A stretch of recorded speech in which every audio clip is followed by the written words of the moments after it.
Bonsoir à tous, bienvenue en direct pour ce dernier instant court ici sur le 41e Festival international du court-métrage de Clermont-Ferrand. Grande et belle émission ce soir, nous avons le grand honneur d'accueillir sur ce plateau le président du Festival du court-métrage avec nous. Les courts-métrages avaient totalement disparu des salles de cinéma. Ils étaient remplacés par la publicité systématiquement et surtout les télévisions ne s'y intéressaient pas. Donc, à la fin de la semaine, avec un joli succès dès le début, ils se sont dit on va faire une entorse à notre règlement. On va renouveler la thématique court-métrage l'année suivante, 80. Ils renouvellent, succès amplifié, et arrive 81, l'année de l'arrivée de la gauche au pouvoir. Jusqu'à présent, c'était fait de manière totalement bénévole. Ils écrivent une lettre à Jacques Lang qui répond positivement et qui déclenche les financements des collectivités territoriales. Et enfin, ils ont pu travailler, notamment Antoine, le premier salarié, a pu se consacrer entièrement à la préparation du festival de 82. Voilà, grosso modo. Et ensuite, les succès se sont amplifiés. Dernier élément très important,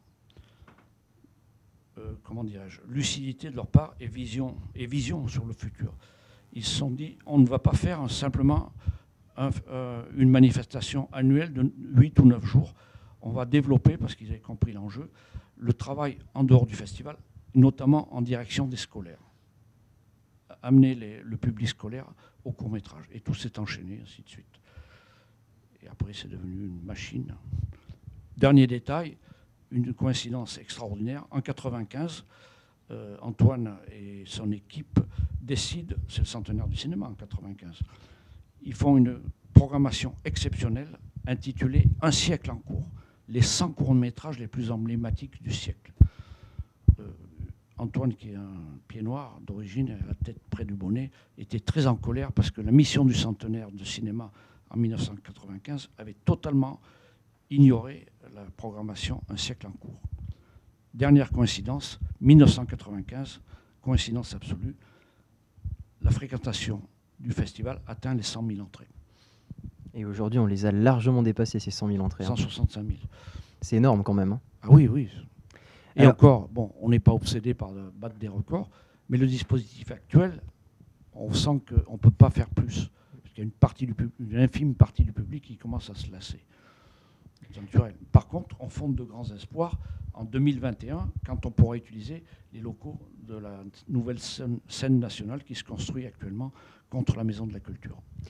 Alors, là, on va pouvoir tout redistribuer. C'est un festival. Plus de confort pour les spectateurs. Tout à fait, bien sûr. C'est un festival qui est vraiment plébiscité tant par le public que par les réalisateurs et même les professionnels. Oui. C'est quoi pour vous l'objectif principal? Parce que c'est toujours difficile de concilier l'aspect public et l'aspect professionnel. Oui. Mais je reviens au point de départ. C'est toujours dans les statuts. L'association a été créée en plus une date symbolique, le 4 août 1981, 4 août dans la Révolution française, c'est la nuit de l'abolition des privilèges. Donc, sont inscrits l'objectif principal de notre association, défense et promotion du court-métrage. C'est toujours d'actualité, mais dans des conditions complètement différentes, puisque le travail a été accompli. Et on a sorti, pas seulement nous, mais on a contribué à sortir le court-métrage du ghetto dans lequel il était en 1979. Donc, entre 86, je reprends les dates, création du premier marché du film court, qui a un aspect plutôt une bourse d'échange quand même, parce que l'économie du court-métrage est pauvre, mais bon, ce peu de moyens du court-métrage, ça induit une liberté de création exceptionnelle. C'est pour ça qu'il y a une telle richesse et un tel pluralisme dans le genre, parce que ça coûte pas cher de le faire, surtout avec l'apparition du numérique. Et maintenant, il nous arrive de sélectionner un film qui a été bricolé par un gars simplement avec son ordinateur dans sa chambre. Donc c'est l'aspect positif qui va dans le sens de la démocratisation des outils. Il y a des aspects négatifs, hein. Il y a beaucoup de merde aussi qui candidatent. Bon, mais voilà, il y a toujours, dans chaque chose dans la vie, il y a un aspect positif, un aspect négatif. Voilà, oui, la question, c'est alors, 86, je reviens, je fais beaucoup de digressions, ça doit perdre un peu les auditeurs, mais bon, ça fait rien. 86, le marché du film court. Alors, le but, c'était, de proposer, parce que le débouché économique, c'est essentiellement des achats par des chaînes de télévision, donc c'est très important. C'était aussi, comme on disait, réparer les cruautés ou les injustices de la sélection. Parce qu'actuellement, tous les films qui ne sont pas dans la sélection, ils ont la possibilité, avec les outils modernes, d'être vus pendant 9 mois par tous les acheteurs potentiels. C'est très apprécié des réalisateurs parce qu'en plus, grâce aux outils numériques modernes, un réalisateur sait qui a vu son film parmi les professionnels. Donc ça facilite les contacts et les achats éventuels. Alors, donc je disais, c'est un festival qui est plébiscité, évidemment, mais qu'est-ce qui fait que le court-métrage est si spécial et qu'on le chérit autant? Parce que c'est vrai que ça n'a rien à voir avec le long-métrage. Oh, ça a une parenté quand même. Ben, c'est ce que je disais tout à l'heure, la richesse et le pluralisme, d'aborder les sujets, tout un tas de sujets, c'est ça que nous on défend, là, sa richesse et le pluralisme. Bon, en plus, c'est vrai que le festival a démarré avec des passionnés, et on a su entretenir dans l'équipe d'organisation, c'est le moteur principal, la passion. Avec la passion, on peut renverser des montagnes parce que des gens disent, vous êtes 18 pour organiser tout ce que vous faisiez, mais tout ce que vous mettez en place, pas seulement pendant le festival, mais tout au long de l'année. Mais comment vous faites? Je crois que vous vous clonez quand même entre-temps. Vous vous clonez un petit peu quand même pendant le festival. Oui, exactement. Oui, alors, j'ai peut-être pas tout à fait répondu à la question. Si, il me semble que si quand même. Ouais. Ouais, notre moteur principal, c'est la passion et la défense de ce genre qui nous plaît beaucoup parce que c'est d'une richesse et d'un pluralisme qui semble sans limite. Est-ce que vous êtes satisfait cette année de la qualité des films en compétition? Est-ce que vous avez déjà repéré des films qui vous ont bien plu à titre personnel? Alors, personnellement, je ne peux pas porter de jugement. Je fais confiance à comment on appelle ça, la rumeur. Parce que le bouche à oreille, oui, c'est aussi important. J'aurais rappelé une chose très importante. Par rapport à notre grand festival, ici, selon les préceptes de Jean Vilar qui a créé le Festival d'Avignon en 1947, comme par hasard, c'est l'année de ma naissance, le public doit être au centre. C'est-à-dire le public, on ne le met pas à part, on ne met pas de cloisonnement entre le public et les professionnels. Les professionnels font la queue comme tout le monde. Respect du public et au niveau l'exigence artistique, être élitiste pour tous. Et je pense qu'on est dans la continuité de ces principes énoncés par Jean Vilar quand il a créé le Festival d'Avignon, qui était un bel exemple de décentralisation. Comme nous, actuellement, comme Folimage, comme à Valence, comme l'autre organisme qui s'appelle La Poudrière. On a là aussi deux beaux exemples de décentralisation réussie. Parce que c'est vrai que pendant longtemps, tout partait de Paris, tout venait de Paris. D'ailleurs, en 1979, il existait un festival à Lille. Il avait la singularité, la particularité d'être fait par des Parisiens qui débarquaient à Lille pendant 8 jours et qui repartaient une fois le festival terminé. Vous voyez à peu près la différence de comportement, l'attachement à un pays, à un territoire, et c'est un bel exemple de décentralisation culturelle. Alors, pendant la cérémonie d'ouverture, comme d'habitude, vous êtes arrivé, vous avez fait une entrée un peu spéciale, déguisée. Vous êtes un sacré personnage quand même. Chaque année, vous choisissez une entrée. Alors, je rappelle, depuis 2015, souvenez-vous, la thématique de 2015. Là, j'avais impressionné, y compris mes collègues. Le vélo. J'étais arrivé à vélo sur scène. Et en repartant, j'ai fait... Bon, j'étais un cycliste amateur de haut niveau et j'avais répété tout l'après-midi. J'ai fait semblant de foncer sur le public et au dernier moment, et il y a Julien Westermann, il a eu un haut le cœur. Il a cru que j'allais tomber dans la salle. C'est laquelle la plus belle entrée que vous avez faite? C'est celle-là? L'an dernier, c'était pas mal aussi. Ouais, je suis arrivé déguisé en cuistot, puisque la thématique, c'était la gastronomie, avec une louche et un couvercle pour donner le coup d'envoi. Bon, j'avais choisi l'outil. C'est mon ami, comment il s'appelle, Eric Roux, qui m'avait fourni une poêle avec un joli son. Très important le détail. Tout à fait. Et cette année, pour me déguiser, les sangliers Arvernes me font parvenir un maillot de hockeyeur. Je dis, ben, si j'ai que le maillot, les gens ne vont pas comprendre. Donc j'ai demandé une crosse, l'outil des hockeyeurs. Ah, les joueurs du prêtent pas leur crosse. Oh. Je vais dans 2 magasins pour acheter une crosse, pas de crosse, que sur commande. On était à 2 jours d'ouverture. Je me suis souvenu que j'étais un peu copain avec le patron de la patinoire, le Québécois, je ne sais plus comment, Messier. Donc je l'appelle, il me dit viens, il m'a prêté une crosse. Et pour les épaulettes, j'ai trouvé une balle, je l'ai coupée en 2 et j'ai collé les 2 hémisphères sur les épaules. Tout le côté... La simplicité. Tout à fait. Très important, la simplicité. Toujours. Mais on est incroyablement bien reçu. Il voulait me mettre ici. une chapka, mais j'ai refusé, j'étais ridicule avec la chapka. Quelqu'un qui l'avait fait, d'un peu plus gradé, la chapka. Hein. Ouais. On dira pas qui. Alors, pendant la cérémonie d'ouverture, vous n'avez pas hésité, et c'est pas la première fois, à prendre clairement parti par rapport au mouvement socio-actuel, à vous engager du côté des Gilets jaunes. Pourquoi De manière à notre façon. Tout à fait. On est différent des Gilets jaunes, mais Absolument. il y a certaines revendications qui se croisent avec les nôtres. C'est très important. Mais vous avez remarqué, j'ai cité personne. Tout à fait. De manière allusive. D'ailleurs, j'ai remarqué une chose, c'est que quand j'ai conclu mon discours en citant Picasso, il faut beaucoup de temps pour devenir jeune. Vous voyez un peu l'allusion, quoi, à double sens. Et c'est la première fois que je vois ça. Ça a été accueilli à la première. Ça a été accueilli par un silence glacial. Par contre, à la seconde, ça a été très applaudi. Différence des publics de la première et de la deuxième. Vous aviez déjà, c'est en 2005 peut-être, avec les intermittents, je ne me souviens plus. En 2004. 2004. Vous aviez déjà... Oui, mais là, on n'avait pas été bon. Oui. Je vous explique pourquoi. En 2004, de manière naïve, on avait à l'ouverture donné la parole à un porte-parole des intermittents. Et ça avait été une catastrophe. Il avait parlé pendant 20 minutes. Et la cerise sur le gâteau, il avait dit à la fin, prenant le public à témoin, et si on transformait la soirée d'ouverture en assemblée générale des intermittents. C'était catastrophique. Alors pour samedi, nous sommes en négociation avec les Gilets jaunes. Mais là, on va être très rigoureux. Ils pourront parler 1 minute 30 chronomètre en main, quelques Gilets jaunes sur la scène, on leur donne la parole 1 minute 30. Enfin, ça va être finalisé demain et après-demain. Mais là aussi, c'est vraiment la particularité de Clermont. C'est d'ailleurs nous, même comme nous sommes reçus en tant que petits médias, c'est quand même une grande chance. Voilà, mettre tout le monde à égalité. Et comme le court-métrage, plus que notre genre cinématographique, plus que le long-métrage et que d'autres activités culturelles, il est beaucoup plus branché sur les convulsions sociales.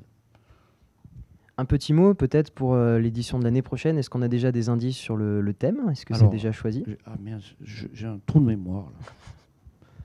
Ah si, la thématique, probablement, le monde paysan. Alors comment je vais me déguiser l'an prochain? Quel problème? J'ai le temps de réfléchir. Très très bonne question. Merci Monsieur le Président d'être venu sur notre plateau. Merci à vous. Et on vous souhaite une bonne fin de festival. Mais nous continuerons aussi à notre manière à vous soutenir. Eh ben, c'est très gentil et merci encore pour votre accueil parce qu'on n'a pas la chance d'être reçu comme ça sur tous les festivals et d'avoir autant de facilité à faire une couverture de la meilleure qualité qu'il soit. En tout cas, on l'espère. On va regarder tout de suite le générique de ce festival pour voir un petit peu la diversité des films qui vous sont proposés jusqu'à encore samedi. Alors le générique, David Chambriard ouais. Nous fait chaque année de très bonnes génériques à partir des extraits de plusieurs films. On regarde.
so bad.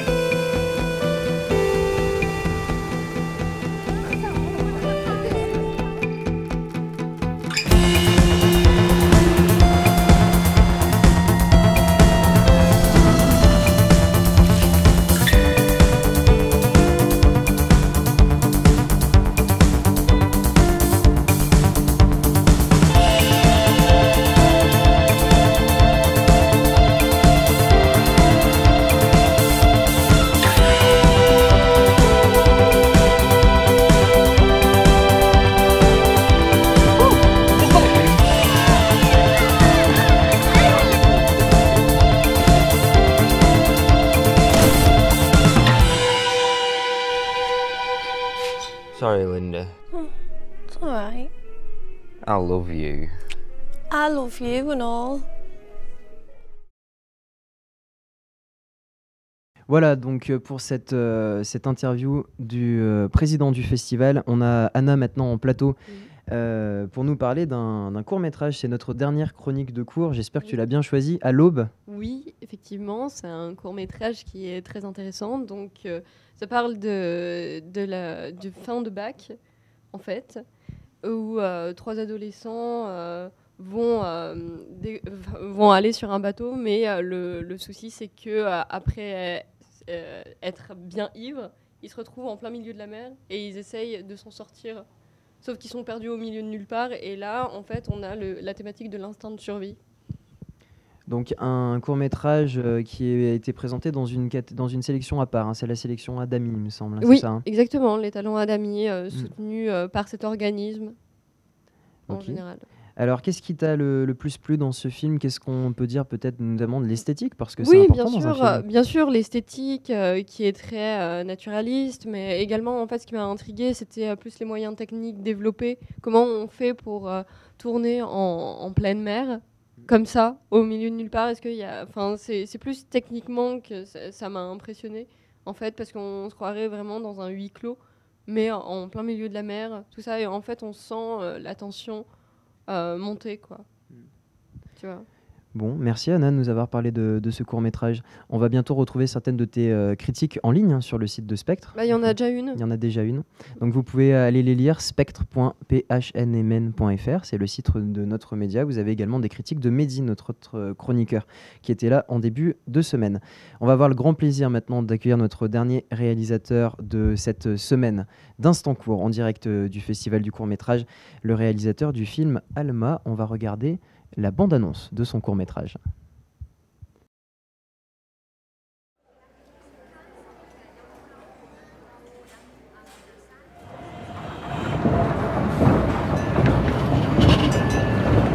Alma. Alma. Alma, espere. ¿Qué? Hola. ¿Qué va a hacer el viernes, Alma? Nada, ¿por qué? Quiero ir a una fiesta conmigo. Lo vamos a coger desde la parte superior y acá en la punta vamos a empezar a sacarle todo el aire. Empezamos a desenrollarlo suavemente, de forma que no nos vaya a quedar ningún tipo de burbuja. Hola.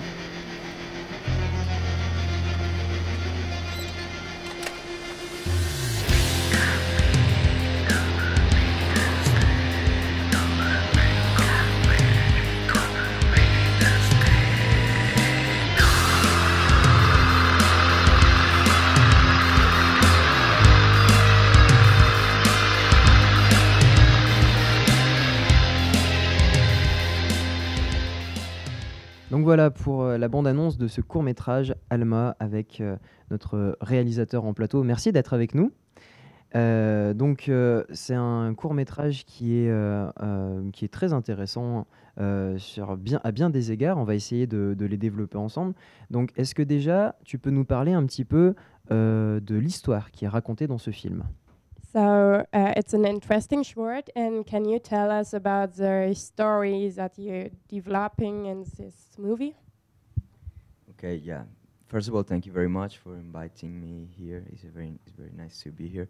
And Alma is a film about a teenager, a girl who is invited for the first time to a party.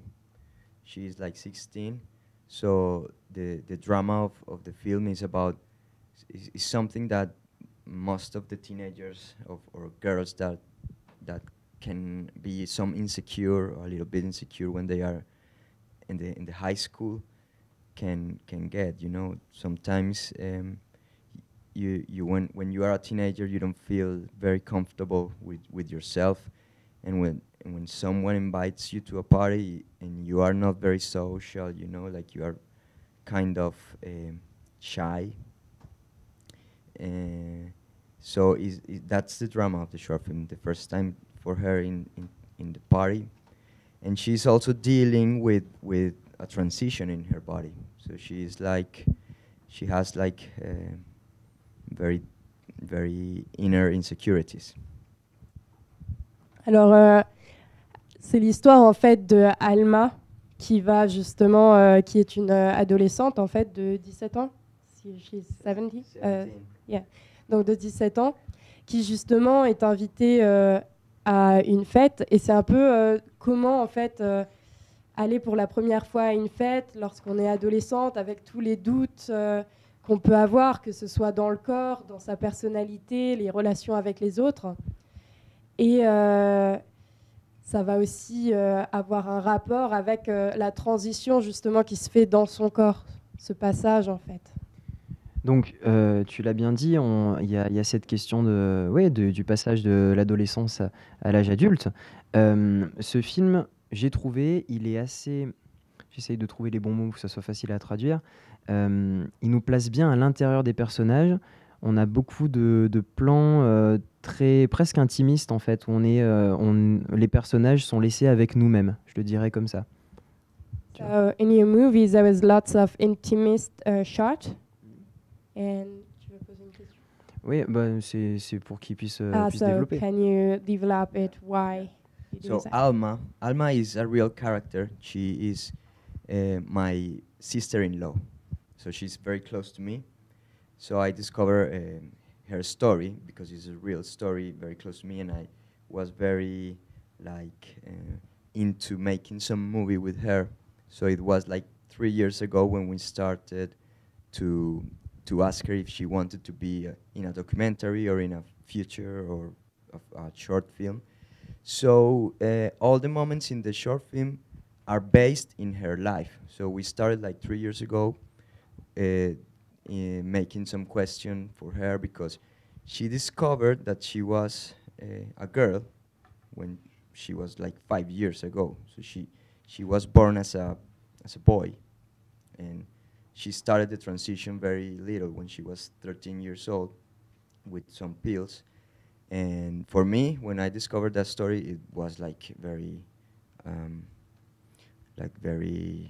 strong, you know. It was like, oh my God, she's very young to make this transition. But then when I started to talk to her and when I started to know the character, I realized that the trouble is not the gender, the trouble is not that you want to be a boy or a girl. It's like you're a human being, you know. It's like when I discovered that, because at the first time I wanted to show like more specific things, like show her organs or, you know, this kind of curiosity that you normally get for the first time that you deal with a transgender people. But then I discovered, no, I want to approach to the character more like she's another teenager. And it was kind of difficult to get this intimacy with her because, of course, she's very insecure. So she didn't want anyone to know in the set that she was a transgender. So we had to make like kind of a bubble. And she was always very insecure at the set, but at the same time, she was perfect for the camera. I don't know. We started to record it, and she just act as she wasn't acting. She wasn't being herself. Donc j'ai essayé de... Je pense qu'il faut que tu traduises au fur et à mesure pour Ouais. faudra lui dire, ouais. Yeah, next time you make shorter part because Okay, I don't sorry, want to sorry, forget. sorry. Donc Alma, en fait, c'est un peu sa sœur de cœur. Et c'est donc une fille qu'il a rencontrée là-bas en Colombie. Et qui donc, ils ont commencé il y a 3 ans à écrire donc ce court-métrage ensemble parce que c'est un personnage réel en fait, Alma. C'est une personne qui existe vraiment et donc dont il s'est inspiré pour l'histoire parce que en fait son histoire à elle l'a touchée dans le sens où elle a su dès ses 5 ans, elle est née donc homme, enfin un garçon, et puis elle a voulu devenir femme. Et donc à partir de 5 ans, elle savait déjà qu'elle voulait devenir une femme et à partir de ses 16 ans, elle a commencé justement cette transformation. Et donc, ça a été ce travail entre eux qui a duré donc, sur ces 3 ans, où déjà, ils ont voulu savoir s'ils partaient sur un documentaire ou plutôt de la fiction. Et donc, le film est inspiré de beaucoup de moments de sa vie. Oui, après, pour les plans intimistes, c'est vrai qu'il s'est plus ou moins il s'est plus ou moins concentré sur le personnage extérieur, puis les sentiments de la personne, en fait, parce que c'est une transformation qui se fait aussi de l'intérieur.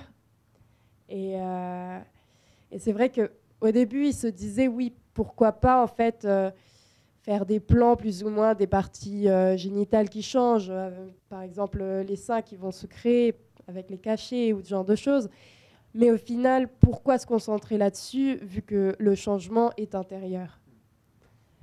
Alors, c'est un film, j'ai perdu ma question, c'est super, c'est de dire ah, tout tombe, regardez un peu ce direct aujourd'hui. On n'est pas très bien équipé chez Spectre. Ma question était autour, oui voilà, la recherche de l'esthétique. Il y a une véritable recherche de l'esthétique dans ce film au niveau des plans. Qu'est-ce que tu peux nous en dire de cette recherche de l'esthétique? On a des plans qui durent parfois, on a un vrai travail aussi pour filmer les corps. So you've got a really aesthetical work, and so can you speak about why there are some shots who are very long, some others are not? Okay. So the first approaching to the aesthetic of the film, it wasn't that realistic. It was at the beginning my idea. It was more like plastic, kind of Wes Anderson, you know.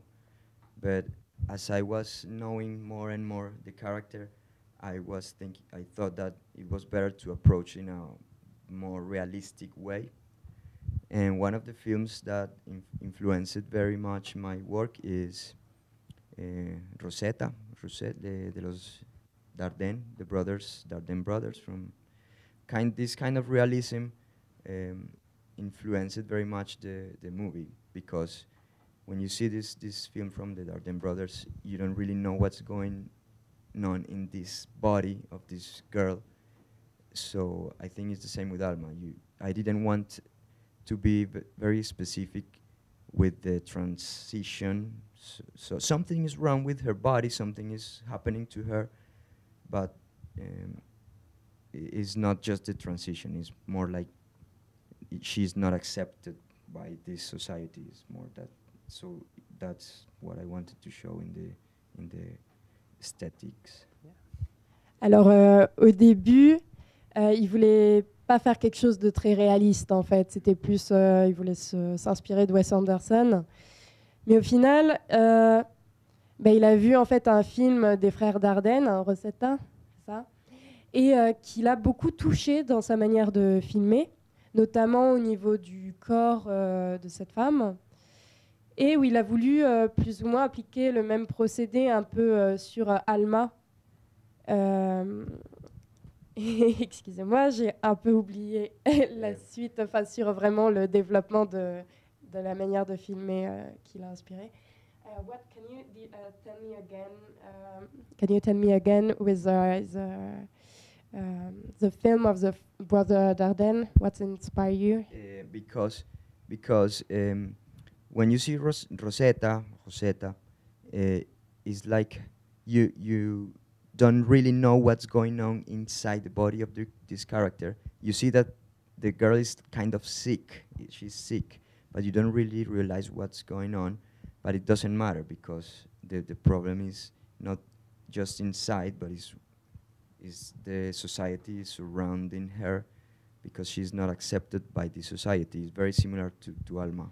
Oui, donc voilà, ce qui lui a plu, c'est le fait que justement dans le film des frères Dardenne, Rosetta, on ne sait pas vraiment ce qui se passe avec elle, avec son corps, mais on sent qu'elle est malade mais on sent surtout qu'elle n'est pas vraiment acceptée par la société. Et c'était un peu ce qu'il voulait faire ressortir au travers d'Alma, parce que c'est vrai que Alma, avec sa transformation, son changement corporel, elle ne se sent pas vraiment acceptée par la société et qu'il y a justement cette distance-là qu'il voulait laisser aux spectateurs, cette liberté de jugement aussi. Dernière question, on est ici à Clermont-Ferrand, c'est la référence mondiale en matière de court-métrage. Est-ce que c'est une envie, un rêve de figurer dans une sélection et peut-être un jour de remporter un prix ici? Last question, we are at the Clermont-Ferrand Film Festival. Is it your ambition to be in the selection or to get a prize one day here? Of course, no, I would love to participate in the official selection. Yeah, it's like, I mean, my big goal with films is not, because it's difficult, just become a director just to get awards or things like that. I really want to tell the stories that I think that I need to tell and that I need to make the people think about it. Alors oui, bien sûr, mais avant tout, ce qu'il aimerait vraiment, c'est juste pouvoir faire les films et les histoires en fait qu'il a envie de faire partager, parce que c'est vrai que c'est difficile en tant que directeur, en tant que réalisateur, de pouvoir seulement parler en fait de ce qu'on aime. Merci d'être venu sur le plateau d'Instant Court pour parler de ton court-métrage. Bonne chance pour la suite. On va regarder maintenant le dernier micro-trottoir de la semaine, le dernier micro-trottoir d'Instant Court qui a été concocté par Baptiste et Théo. Allez, on est sur le marché pro du festival du court-métrage à Clermont-Ferrand. On voulait vous montrer à quoi ça ressemble. On est avec le maire de Clermont-Ferrand. Bonjour monsieur le maire. Bonjour à tous. Quelle fierté d'accueillir ce festival Clermont-Ferrand, capitale du cinéma, pendant une semaine. Oui, pour nous, c'est un moment important. Et là où on est dans cet endroit particulier qui est le marché, c'est quand même là où toute l'économie du court s'organise. Le festival, il a permis aussi que ce format de cinéma qui disparaissait des salles retrouve une place dans l'économie générale. Ici, c'est pratiquement 600 000 € de transactions qui s'organisent. On l'a dit, Clermont, capitale du cinéma, deuxième festival de cinéma en France, premier festival de court-métrage au monde. Quelle vitrine pour la ville de Clermont-Ferrand. Ah oui, pour nous c'est indispensable, mais vous savez, Clermont-Ferrand c'est une grande capitale culturelle. D'ailleurs, on a pour projet d'être capitale européenne de la culture en 2028, d'aussi en 2023. On a ici de beaux lieux, la scène nationale, et puis la coopérative de mai, la grande salle de musique actuelle de Clermont-Ferrand, qui draine notamment la jeunesse étudiante clermontoise pour des concerts de musique actuelle de grande qualité. Bonjour les Normands. Qui est normand ici? Parce qu'il nous faut des vrais Normands. Hein. Bon, mais de toute façon, sur le marché pro, ils sont tous là pour le cinéma et uniquement le cinéma. Hein. Bah non, en fait. Et du coup, Normandie, plutôt beurre doux ou beurre salé? Beurre salé. Beurre salé. En Normandie, donc beurre salé sans hésitation. Et le Mont-Saint-Michel, ce matin, c'est les sujets sensibles? Bon, la moitié en Normandie, la moitié en Bretagne, on va être consensuel. Tout est en Normandie. Tout en Normandie. Bon, on est en direct sur le stand du CNC, là, à l'instant. Donc...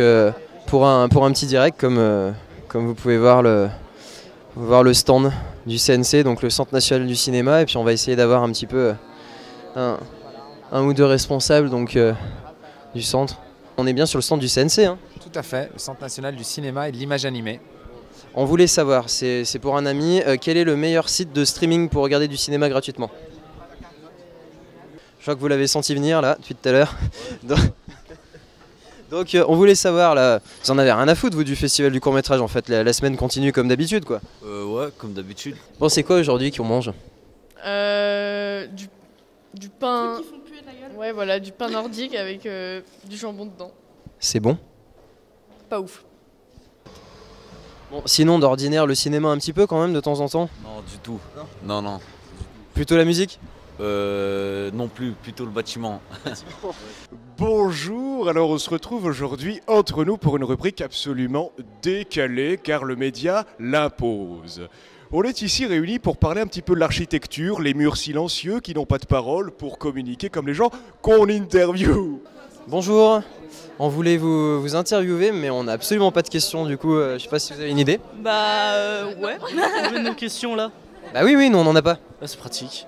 C'est de la télé-poubelle hein. Alors du coup, nous on vient de Bourges, on fait l'option cinéma audiovisuel. Mais ça on s'en fout par contre, mais du coup... Moi, j'ai rien à dire. Eh ben, merci beaucoup, bonne journée. On se retrouve pour la rubrique la plus inintéressante de tout le média, mais qui en tout cas, moi, m'enchante. On fait un petit panneau, et là, qu'est-ce qu'on découvre? Qu'est-ce qu'on découvre là? Une mosaïque tout en beauté, avec une espèce d'entité millénaire. Sorry, do you speak English? Yes. Yes. Are you from Saint-Étienne? From where, sorry? Saint-Étienne, in France. No. Ok, sorry. Good morning. Oui, en fait, on voulait savoir, on est bien la consigne des bénévoles? Oui.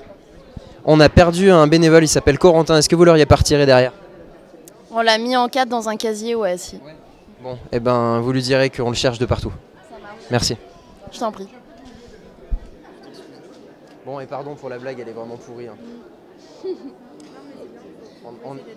pas grave, c'est l'intention qui compte, on va dire. Non, là, on est à court de blagues, là. Ça...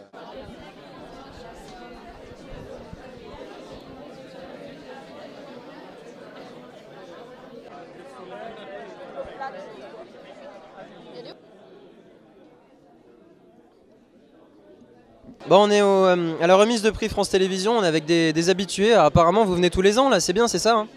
C'est ça. Pourquoi vous venez à la remise de prix France Télé un petit peu? C'est d'abord pour la qualité de la présentation, et puis parce comme on a vu tous les films, on a envie de voir lesquels seront primés. C'est lequel le meilleur fromage du plateau? C'est de loin le fromage du Puy-de-Dôme, là. Il est sur l'ardoise, là. Il en reste une part. Bonjour. Bonjour. On fait un micro-trottoir, on cherche des gens qui sont réellement venus pour la remise de prix et pas pour manger au buffet. Désolé, nous on vient que pour le Cantal. Ouais. Bon, continue d'essayer de trouver des gens qui ont... Ah, il y a quelqu'un qui a un homard autour du cou. Bonjour. On vient voir parce que vous avez un homard autour du cou, on nous a dit que vous étiez exceptionnel, c'est vrai? Que j'ai un homard autour du cou, ouais c'est vrai, exceptionnel, je sais pas. Vous êtes vraiment venu pour la remise de prix ou pour manger? Pour la remise des prix, avant tout, parce que c'est pas très bon ce qu'il y a ici. Et du coup, bon, bah on mange quand même, parce qu'il faut bien se nourrir, tu vois. Ouais, et puis il faut finir les plateaux aussi. Hein? Ouais, en fait, tu sais, moi, tout ce qu'il y a là, c'est comme, tu connais l'expression donner de la confiture au cochon? Moi, je suis habitué à des trucs, cacahuètes, tucs, etc. Et là, c'est pas très bon parce que c'est trop bon. Oui, juste savoir, les champignons qu'il y a à l'intérieur, là, c'est des champignons hallucinogènes ou pas? Non, non. Non. Oh bah tant pis, merci.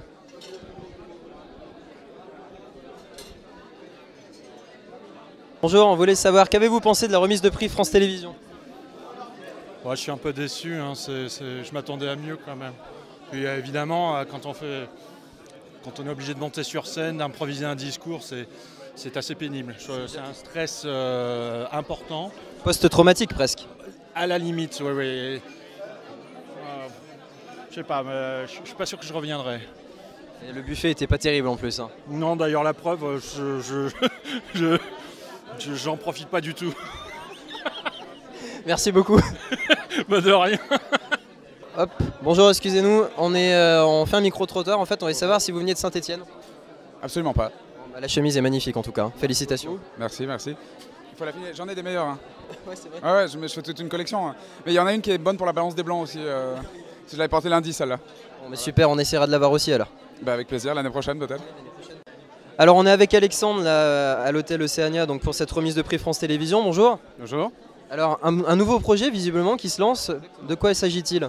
Alors il s'agit de la première édition d'un concours de court-métrage de maximum 5 minutes, réalisé par des jeunes auteurs puisque c'est un appel pour les 16-25 ans. Et les 3 gagnants, donc les 3 films qui finiront et termineront la sélection, seront diffusés sur France 3 et donc feront l'objet d'un achat par France 3. Donc une belle initiative. Une très belle initiative et qui est d'ailleurs félicitée par France Télé qui apprécie énormément d'essayer de pousser les jeunes à créer et à essayer d'utiliser ce moyen extraordinaire que le cinéma. Et si vous voulez participer à ce concours, rejoignez la page Facebook À ton cours. Donc à ton tour de faire des films. Voilà, merci. Pour ce dernier micro-trottoir de la semaine, merci à monsieur le maire de Clermont-Ferrand d'ailleurs de nous avoir accordé un instant également dans cet instant court. Et puis sur le plateau, au-delà d'Anouk, on a retrouvé notre trouble fête de la semaine. Bonsoir. Salut Astico. Salut à tous. Donc ça fait bien plaisir de l'avoir eu toute la semaine dans nos micro-trottoirs. Donc il a voulu nous faire un dernier coucou sur le plateau.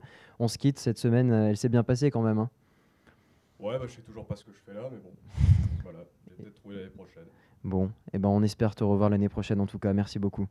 Avec plaisir. Merci à Anouk également de nous avoir accompagnés cette semaine. T'es satisfaite quand même des films que tu as vus? Oui, bah moi clairement j'adore. Donc, oui. Voilà, merci à toute l'équipe technique, Baptiste, Anna, et puis Clément à la régie, à la réalisation. Merci à l'accueil du festival, merci à Laura et à Jean-Bernard au niveau des services presse. Merci au président du festival, Jean-Claude Sorel, de nous avoir accordé cette interview tout à l'heure. Merci aux réalisateurs, merci aux invités que nous avons reçus en plateau. Merci aux Clermontois pour leur accueil lors de nos micro-trottoirs. Merci enfin aux équipes de l'Electric Palace de nous avoir permis de tourner ces 2 émissions exceptionnelles en direct depuis la Maison du Peuple. Merci à vous tous de nous avoir suivis dans Instant Court. On se retrouve très vite sur Spectre pour de nouvelles émissions, pour de nouveaux contenus. En attendant, n'oubliez pas, allez voir des films, c'est bon pour la santé. Et on reste ensemble jusqu'à dimanche au Festival du court-métrage pour vous faire vivre la fin de cette 41e édition ici à Clermont-Ferrand. Très bonne soirée, au revoir.